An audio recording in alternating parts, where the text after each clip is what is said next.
একটা পাত্রের মধ্যে সামান্য একটু আদা কুচনো নিলাম, লঙ্কা কুচনো নিলাম, কুচিয়ে নেওয়া কাঁকরোলের পাতাগুলো নিয়ে নিলাম, নুন, হলুদ, সামান্য চিনি, 1 চামচ চালের গুঁড়ো, 2 চামচ বেসন,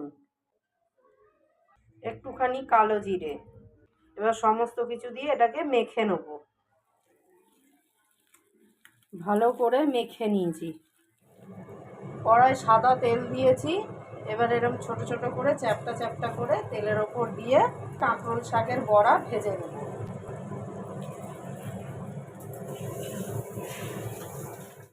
বড়াগুলোর একটা পিঠ ভাজা হয়ে গেছে, এবার অপর পিঠটাকেও লাল লাল করে ভেজে নেব।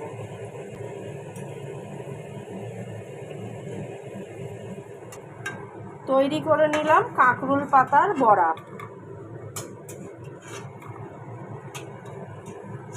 নতুন বন্ধুদের সাবস্ক্রাইব করার জন্য অনুরোধ রইল।